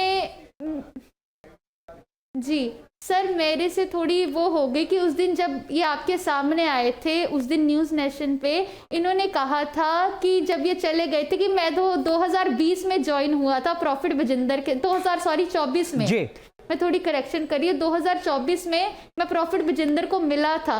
सर इनकी फोटोज जो है वो सरकार को दे चुके हैं। 2023 में सर जब मैं भी वहां पे थी, ये वहां पे आते थे सर, उनकी बातों में इन्वॉल्व होते थे, उनके कामों में इन्वॉल्व होते थे सर। और ये जो ब्लेम लगा रहे हैं सर, ये सारी चीजें झूठ है सर, क्योंकि इनकी सारी एविडेंस हम दे चुके हैं। ठीक है, माफ कीजिए अब आप तीनों को ही रोक रहा हूँ। अजय गौतम आप कुछ कहना चाह रहे हैं, बहुत देर से सुन रहे हैं। मैं बहुत स्पष्ट बात कह रहा हूँ। पहली बात तो ये जो भी शख्स है विजेंदर, और जिस तरीके का जादू टोना, मैजिकल रेमेडीज और इस तरीके का एक्सप्लॉइटेशन, अरे वो मुर्दा आदमी को जिंदा कर रहे हैं सर, आप जादू बता रहे हैं। मैं कह रहा हूँ ना, अगर मुर्दा आदमी को जिंदा कर रहे हैं तो आपकी अपनी टीम बेच चलिए। उन्हें एक किडनी वाले की 2 किडनी कर रहे हैं। आप उन्हें काम करिए ना, आप उन्हें निगमबोध घाट पे बुला लीजिए, आपकी टीम भी चलती है वहाँ। किसी जितने बहुत सारे मुर्दे होते हैं, किसी भी एक को जिंदा कर देंगे। अब कहते हैं ना प्रत्यक्षम किम प्रमाणम, सामने आ जाएगी बात। और पैरालिसिस, कैंसर, ऐसी जितनी बीमारियां सबको ठीक कर दे रहे हैं तुरंत। वो मैं क्या कह रहा हूँ, वो बहुत जल्दी खुद ठीक हो जाएंगे, मेरा ऐसा मानना है। अब उनके ठीक होने का समय आ गया। एक जिम्मेदार न्यूज चैनल के तौर पर ये हमारी भी जिम्मेदारी है कि हम निष्पक्षता के साथ ही दोनों पक्षों को रखें। जी नेहा रस्तोगी। जी अनुराग जी, मैं सिर्फ इसमें एक ऐड करना चाहूंगी। इस बच्ची ने एक कंप्लेन दर्ज कराया है जो आज के डेट में एफआईआर है, तो बकायदा इस बच्ची का मजिस्ट्रेट के सामने बयान दर्ज होना चाहिए। उसके बाद एक प्रॉपर इन्वेस्टिगेशन होना चाहिए। हो सकता है वो बिजेंदर सिंह सही हो, लेकिन ये सारी बातें आपके इन्वेस्टिगेशन के बाद आएगी। तो एक निष्पक्ष हमें इन्वेस्टिगेशन की मौका तो मिले इस बच्चे को। और इस जो एलिगेशंस लगा रही है इसके ऊपर लाइफ थ्रेट है। इनफैक्ट मैं इस चीज के भी फेवर में भी नहीं है, उसके ऊपर मीडिया ट्रायल होना चाहिए। बिल्कुल ठीक बात। रोज इन मीडिया के सामने आकर अपनी दुख दर्द, अपनी परेशानी बताए। क्योंकि एक बार नहीं, ये रोज दिन 100 बार टूट रही है और 100 बार इसको ये मीडिया फेस करना पड़ा है, लोगों के एलिगेशन फेस करने पड़े। कोई सच बोल रहे, कोई गलत इसके ऊपर, और शायद इसके ऊपर काउंटर एफआईआर भी हो चुका है, जो ये ऐसे केसों में नॉर्मल बातें होती है। प्रॉपर इन्वेस्टिगेशन, जांच होनी चाहिए, निष्पक्षता। प्रज्ञा भूषण जी, 2018 या 2020 से इस बच्ची के साथ जो शोषण है, यौन शोषण, वो होना शुरू हुआ, जैसा इस बच्ची ने बताया। 2024 तक ये लगातार सिलसिला चलता रहा। उसके बाद इस बच्ची की शादी होती है। जब ये अपने ससुराल पहुंचती है तो वहां पर इसकी तबीयत खराब होती है, पैनिक अटैक्स आते हैं। इसके हस्बैंड जब डॉक्टर से मिलते हैं तो डॉक्टर बताते हैं कि इसके साथ कुछ हुआ है। फिर ये बच्ची अपने हस्बैंड को बताती है, हस्बैंड साथ आते हैं बच्ची के और वो कहते हैं कि ठीक है हम शिकायत दर्ज कराएंगे, हम पुलिस में आगे जाएंगे। इस बच्ची की एक बेटी भी है छोटी सी। ये बच्ची कह रही है पीड़िता कि उस बेटी को जान से मारने की धमकी मिली है, तब आगे जाकर ये सामने आई है और अब ये कह रही है कि ठीक है मैं पास्टर बजिंदर के खिलाफ एक्शन लूंगी क्योंकि मेरी बेटी तक पर सवाल खड़ा हो रहा है। यहाँ पर एक लंबे वक्त से ये पीड़िता लगातार संघर्ष कर रही है अपने उस शोषण के खिलाफ इंसाफ हासिल करने की। आपको नहीं लगता कि अब तक तो एक्शन हो जाना चाहिए था? एक्शन का मतलब क्या? आप एफआईआर दर्ज करते, उन सब उचित धाराओं में एफआईआर दर्ज करते जो पीड़िता ने अपनी तहरीर में लिखी हैं, मजिस्ट्रेट के सामने बयान होते, जो जांच एजेंसी है वो जांच आगे करती। अब तक ये भी नहीं हो पाया। बिल्कुल, इनफैक्ट मैं अभी देख रही थी जो मैंने पीड़िता की बातें सुनी कि वो अभी अराउंड 22 साल की हैं, राइट? तो 22 साल की है, मतलब जब से इनके साथ शोषण हो रहा है, जो इन्होंने मेंशन किया कि ये 2017 से जुड़ी हुई हैं और करीब 2018 से इनके साथ शोषण शुरू हुआ, यानी कि ये उस वक्त में 18 साल से कम उम्र की थी, नाबालिग थी। तो पहली बात तो कि ये जो अभी दर्ज जी मैं आता हूं आपके पास। पीड़िता बस 1 मिनट रुक जाइए, जरा बात अपनी पूरी कर लें। जो अभी जिन सेक्शंस में बुक किया गया है पास्टर को, अंडर सेक्शन जो 354A में बुक किया गया है सेक्सुअल हरासमेंट, 354D में बुक किया गया है स्टॉकिंग के लिए, फॉलो करने के लिए, इनका पीछा करने के लिए, या फिर 506 में क्रिमिनल इंटिमिडेशन यानी कि धमकियां देने के लिए बुक किया गया है। तो केवल वही जो सेक्शंस हैं उसमें ही केवल नहीं बुक किया किया जाना चाहिए था, क्योंकि ये तीनों ही जो सेक्शंस हैं ये ऐसे हैं कि जिसमें 3 साल मैक्सिमम 3 साल तक की सज़ा है या फाइन है। तो पहली चीज़ तो ये कि इनको पॉक्सो के अंडर सेक्शन में इनको बुक किया जाना चाहिए था, क्योंकि अगर एफआईआर हो रही है तो मींस कि जो पुलिस है उसने कुछ प्रिलिमिनरी इन्वेस्टिगेशन की है, और उस प्रिलिमिनरी इन्वेस्टिगेशन में अगर निकल के आ रहा है कि इनके साथ सेक्सुअल हरासमेंट हुआ है तो मींस वो हरासमेंट तब से हो रहा है जब ये पीड़िता नाबालिग थी, बच्ची थी। तो पॉक्सो के अंडर आना चाहिए ताकि ये सीरियस ऑफेंसेस बन सके। ठीक है, ये बात तो पंजाब महिला आयोग की जो अध्यक्ष हैं उन्होंने भी कहा कि जब उन्होंने पीड़िता से बात की तो पीड़िता बहुत ज्यादा डरी हुई थी, सहमी हुई थी। और आपको बता भी देते हैं जरा इस पूरे मामले पर पंजाब महिला आयोग की जो प्रमुख हैं राजलाली गिल, उनसे हमने बात की थी। उन्होंने कहा कि अगर पास्टर बजिंदर के खिलाफ सबूत मिले तो सख्त कार्रवाई सुनिश्चित की जाएगी। सुनिए जरा आप। मैंने जब वीडियो देखा था तो सो मोटो लिया था इसके ऊपर, और उनसे हमने रिपोर्ट भी मांगी है, उनसे डिटेल रिपोर्ट एसपी से, और मैंने खुद पर्सनली वो लड़की से बात भी की है। और जब मैंने बात की थी तो शी वॉज़ वेरी स्केर्ड, और वो रो भी रही थी कि मैं बहुत परेशान हूँ बड़े सालों से, लेकिन मुझे समझ नहीं आ रहा था मैं कैसे और किसको अप्रोच करूँ। एनीवे, जब वो लड़की से बात की तो वो जब मैंने देखा कि बहुत डरी हुई है, तो जो सिट बनी है 3 मेंबर्स की, तो मैंने वो मैडम रुपिंदर, आई थिंक उनका नाम है रुपिंदर और समथिंग, सो उनके जो सिट के हेड हैं, तो मैंने उनसे बात की। तो मैंने उनको ये भी बताया कि देखिए आप सिक्योरिटी पर्सनल प्रोवाइड करवाएं, क्योंकि ये ना हो क्योंकि वो लड़की कहती है बार बार मुझे धमकियां आ रही हैं कि हम आपके परिवार को मरवा देंगे, आपको मरवा डालेंगे, क्योंकि वो पावरफुल बंदे के अगेंस्ट बोली है। ठीक है, अब पीड़िता कुछ कहना चाह रही थी बीच में जब प्रज्ञा जी कुछ बात कर रही थी। जी अपनी बात कहिए आप। जी सर, उस टाइम तो मेरी एज सर 16 साढ़े 16 साल थी, क्योंकि अभी इसी ईयर सर अभी मैंने 21 की होना है सर। तो सर ये जो ट्रॉमा था सर ये मेरे लिए बहुत ज़्यादा था कि मैं अभी भी सर मैं सिर्फ अपने हस्बैंड मेरे सपोर्ट में थे, इसीलिए आगे आई हूँ सर। एक मैं अफसोस जताना चाहूँगी कि मैं मानती हूँ ये बहुत ही उस समय छोटे उम्र की थी, इसके फैमिली तो था, मतलब एज एन पेरेंट्स मुझे वो एक तरीके से कहीं ना कहीं फेल थे कि एक बच्ची इतने बड़े शोषण से गुजर रही है। और मैं बहुत ही शुक्रगुजार हूँ न्यूज़ नेशन का जो इतने बेबागी से ये न्यूज़ को इतने दिनों से कवर कर रहे हैं। Thank you. बिल्कुल, हमारा मकसद तो ये है कि जो सच है वो सच सामने आना चाहिए। अगर पीड़िता जो बात कह रही है, जांच एजेंसियों को भी लग रहा है कि पीड़िता की बात ही सच है, तो पीड़िता को कम से कम सालों बाद ही सही इंसाफ तो मिलना चाहिए। और अगर पीड़िता की बात सच नहीं है तो जैसा अजय जी कह रहे थे तो उस पर भी एक्शन होना चाहिए। 2 खास मेहमान हमारे साथ जो बाहर से जुड़े हुए हैं वो जॉन कॉटली साहब हैं और रॉकी हैं। रॉकी, अलग अलग तरीके के आप अपनी बात कहिए। सर ये जो थापर है और जॉन कोटली हैं जो जुड़े हुए हैं दोनों जी, ये जो बात कह रहे भी ऐसे महिला जांच होनी चाहिए या कुछ होना चाहिए। पहले तो मैं आप उनको बता देना चाहता हूं कि आज महिला दिवस है।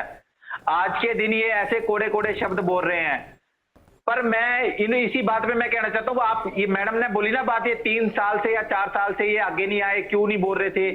ये जो जॉन कोटली, थापर, जसपाल मसीह, अवतार मसीह, ये जितने भी व्यक्ति है ना, ये इनकी टीम है, ये सिर्फ लड़कियों को दबाते ही हैं, बस उनको मारने की धमकी देते हैं, उनको सोशल मीडिया पे गलत साइडों पे उनके अपने फोटो डालने की धमकी देते हैं, ऐसे मीडिया पे आके उनको प्रेशर पाते हैं, दबाव पाते हैं। इसी कारण जो भी पीड़िता है वो डरती हैं उनसे आगे आने के लिए, इसीलिए इनको इतने साल लग गए और फिर इनके पति ने इनकी सपोर्ट करी।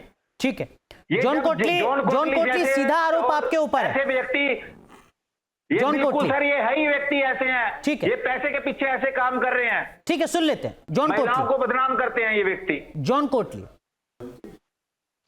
देखिए इस भाई साहब का तो जो क्वेश्चन है इसका तो आंसर मैं देना पसंद ही नहीं करता, क्योंकि जिसको शब्दों की मर्यादा का पता नहीं है उसकी बात का आंसर देना मैं समझता हूं मर्यादा नहीं रखते, आप उनके शब्दों की बात कर रहे हैं। 2 चीजें मैं आपको बताना चाहता हूं। आप अपनी इस पे रखो ना। अगर आपने 12 तारीख का मैसेज दिया ना, अगर 12 तारीख का मैसेज दिया है, वो मैसेज महिला के खिलाफ है, किसी महिला के खिलाफ आप कर रहे हो। ना कि आप किसी उसमें कर रहे हो। अगर आपने इंक्वायरी करानी है, इंक्वायरी ज्वाइन कराओ। एक भी परमाना पास्टर बजिंदर का नहीं कटा।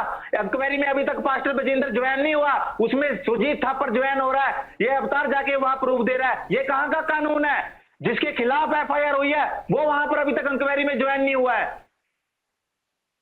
और इनके ऊपर मल्टीपल FIR है। अगर जॉन कोटली देखिए, मेरी बात खत्म होएगी तभी किसी को बोलना चाहिए। बोलिए। देखिए, अब मैं आपको एक चीज क्लियर करना चाहता हूं कि जो लड़की की जो कंप्लेंट है उसमें सिर्फ उसने ये इल्जाम लगाया है कि मेरे को मैसेज करते थे, मेरे को धमकियां देते थे, मेरे को बैक टच करते थे।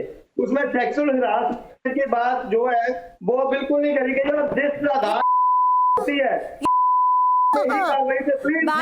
थोड़ा शब्दों की प्लीज लिसन टू मी। बोलिए। और एक भाई साहब बोल रहे थे कि ये जो जी मुद्दे को जिंदा करते ये ऐसा कुछ कर रहे हैं। जॉन जी, अगर आप किसी लड़की को एक सेक्सुअली कलर्ड रिमार्क भी देते हैं ना, अगर उसे आप अश्लील फोटो तक दिखाते हैं वो भी सेक्सुअल होता है। यहाँ पे तो उस लड़की को गलत तरीके से छुआ जाता था। ये बात कर रहे हैं कि 7 साल ये झूठ बोल रही है सर। मैं 7 साल अंदर रहकर आई हूँ सर। कोई लड़की इतनी बेवकूफ नहीं होती कि किसी पे भी आके गलत इल्जाम लगाएगी सर। ये बातें करते कि ये झूठ बोल रही है सर। एक भी इन्वेस्टिगेशन में प्रॉफिट बजिंदर कहाँ है सर? अगर वो गलत है तभी तो वो भागता फिर रहा कभी यहाँ कभी वहां सर।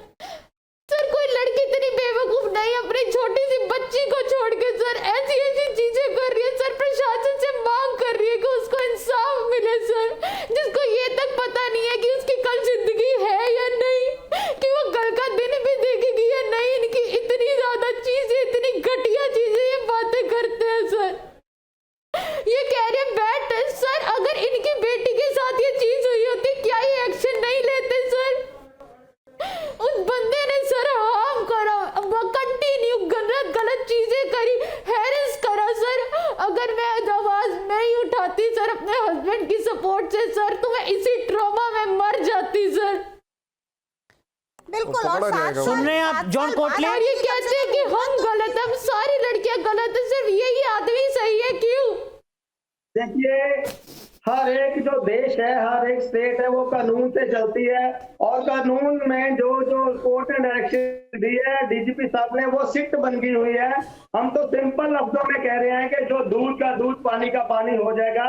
सिट में जो भी फैक्ट सामने आएंगे, अगर जो कसूरवार है उसको सजा मिलनी चाहिए। अगर वो कसूरवार नहीं है तो वो कानून उसकी इन्वेस्टिगेशन कर रहा है। अरे तो अक्यूज को तो होना चाहिए ना, जिनके नाम पे कंप्लेंट दर्ज है वो हिंदुस्तान में हो। तो पिछले दिनों जो हमारी बात हुई थी शायद वो नेपाल जा रहे थे, तो अक्यूज कहाँ है? उनका वेयर अबाउट तो पता होना चाहिए। बिल्कुल, उनके पासपोर्ट तो अब तक सीज हो जाने चाहिए। उनके पासपोर्ट अभी तक इंपाउंड होना चाहिए इमीडिएटली। पिछली बार भी उनके अगेंस्ट में खिलाफ केस हुआ था, अब्रॉड भाग गए थे। इस बार भी वो नेपाल जा रहे थे 5 तारीख को, अगर आपको याद हो पिछले दिनों। वो बाहर जाता है, USA जाता है, अमेरिका जाता है बिना परमिशन के, चोरी जाता है। सर जी रोकिए, एक सेकंड में आपको रोक रहा हूँ। बेटा आप रोइए मत। पीड़िता बेटा आपको बहुत ही हिम्मत से खड़ा होना है। आपसे मैं रिक्वेस्ट कर रहा हूँ, प्लीज आप रोइए मत। और कोई आपको ये नहीं बोलने वाला कि आप 7 साल बाद आए हैं। जब मीटू की मुहिम हुई थी तो 20 साल बाद एक मिनट अजय जी, सजा हुई थी। क्या कह रही हैं आप? सर ये बातें बोल रहे हैं कि आप इल्जाम लगा रहे हैं सर। अगर मैंने सरकार के पास इसीलिए गई थी कि मेरे पास एविडेंस है सर, सबूत मैंने दिए। मैं कहती हूँ सर अगर मैं गलत हूँ तो सजा मुझे मिले, पर सर ये आदमी गलत है सर। हर लड़की इसी पे क्यों आती है? और सर अगर मैं कहती हूँ मैं नहीं आती सर, किसने कई लड़कियों को मरवा दिया सर अंदर। ये इतने गलत काम करते हैं, इतनी चीजें करते हैं सर। इस आदमी के खिलाफ मतलब आवाज उठाना ही गलत है, इसका सामने सच्चाई सामने लानी ही गलत है सर। अजय गौतम, क्या कोई एक सेकंड अजय गौतम, कोई सामान्य व्यक्ति होता, आप देख रहे हैं इस बेटी के आंसू, वो कह रही है कि मेरी जगह अगर जो बोल रहे हैं उनकी बेटी होती तो भी क्या वो ऐसी तकरीर करते। लेकिन क्या कोई सामान्य व्यक्ति अगर होता, धर्मगुरु नहीं होता, चर्च का हेड नहीं होता, तो भी क्या कानून ऐसे ही काम करता कि पॉक्सो का मामला बनता है, FIR दर्ज नहीं है, वो नेपाल में घूम रहे हैं, पुलिस कह रही है जांच चल रही है। कानून का क्या है, मैं जहां तक मैं समझता हूँ, आपने देखा होगा देश के कई बड़े बड़े धर्मगुरु आज जेलों के पीछे हैं, सभी धर्मों से जुड़े हुए हैं। तो ऐसा नहीं है कि कानून सिर्फ धर्म देख के या किसी व्यक्ति की उसके कद को देख के काम करता है। कानून बिल्कुल निष्पक्ष तरीके से काम करता है। यही कारण है कि आज लोग उम्र कैद तक की सजा काट रहे हैं जहां जहां पुलिस को एविडेंस मिला है। पहली भी ठीक है ना, मैं नाम नहीं लेना चाहता कितने लोग ठीक बात जेल के अंदर। रही बात इसकी, देखिए बच्ची जो है ट्रॉमा के अंदर है, तकलीफ में है। मेरे ख्याल से शासन ने इसको सिक्योरिटी भी प्रोवाइड करा दिया, इसलिए इसको ऐसा कोई डरने की आवश्यकता नहीं है। बेफिक्र होकर, निर्भीक होकर, जैसे न्यूज नेशन में कही ऐसे ही अपनी बात कोर्ट में कहे, ऐसे अपनी बात अपने जो भी प्रोसीडिंग होंगी उसके अंदर कहे। जो सच्चाई है बिल्कुल होगा, उसने कुछ गलत किया वो बिल्कुल जेल जाएगा, सजा काटेगा। तो आपने अगर एक साहस दिखाया है, आपने हिम्मत दिखाई है गलत को, काम को एक्सपोज करने के लिए, तो आप अपने आप को कैमरे के आगे इतना कमजोर मत साबित करिए, ऐसे रोक के मत दिखाइए। आप स्ट्रांगली डटे रहिए जब तक जो कल्पित है उसको सजा नहीं मिल जाती। ठीक बात, बिल्कुल ठीक बात।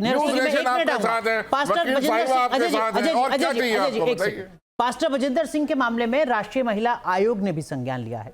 पंजाब पुलिस से एक्शन टेकन रिपोर्ट तलब की है। आइए पहले आपको महिला आयोग की अध्यक्ष विजया राहटकर ने क्या कुछ कहा है वो जरा सुनवाते। जो घटना सामने आई है ये बहुत गंभीर घटना है और इस तरीके से घटनाएं नहीं होनी चाहिए, इसके लिए हमने दक्ष भी रहना चाहिए। नेशनल वुमेन कमीशन ने इसका सुमोटो कॉग्निजेंस लिया है और हमने तुरंत नोटिस भी हमने दे दी है। पंजाब पुलिस ने भी एफआईआर कर ली है, तो हमने पंजाब पुलिस को इसकी एटीआर हमने 3 दिन में कमीशन को देने के लिए हमने उसको कहा है। आप तीनों ही कानून के जानकार हैं। एक चीज मैं आपसे समझना चाहूंगा वो ये कि हो सकता है कि पास्टर बजिंदर के खिलाफ बहुत सारी एफआईआर दर्ज हों, ये भी तो हो सकता है कि वो सारी एफआईआर साजिश के तहत दर्ज कराई गई हो। देखिए हर एफआईआर साजिश के तहत ही हो ऐसा ज़रूरी नहीं है, पहली चीज़। दूसरी चीज़, कोई भी एफआईआर पुलिस यूं ही दर्ज नहीं कर लेती है, एटलीस्ट प्रिलिमिनरी इन्वेस्टिगेशंस होती हैं। अगर पुलिस को लगता है कि इस मामले में आगे की जांच की ज़रूरत है तो ही एफआईआर दर्ज की जाती है यूजुअली। आपको भी क्या इसी वजह से लगता है कि कम से कम सीबीआई जांच होगी तभी पास्टर बजिंदर का सच, पूरा सच सामने आ पाएगा, क्योंकि बहुत सारे मामले और बहुत गंभीर मामले?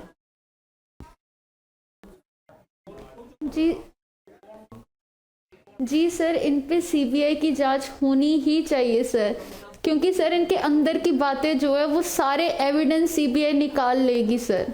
क्या क्या आपको पता चला? आपने जैसे ड्रग्स के बारे में बताया, और क्या क्या पता चला? किसी को मारते हुए देखा क्या? मर्डर? हाँ बता रही, नहीं जान से मारते हुए तो नहीं देखा जी सर, काटते हुए देखा। क्या आपने किसी को मतलब जान से मारते हुए भी देखा क्या? जी अजय जी का ये सवाल है। गाड़ते हुए देखा या जमीन में जो अपनी चर्च है उसमें किसी को गाड़ते हुए देखा? सर मैं आपको वो जी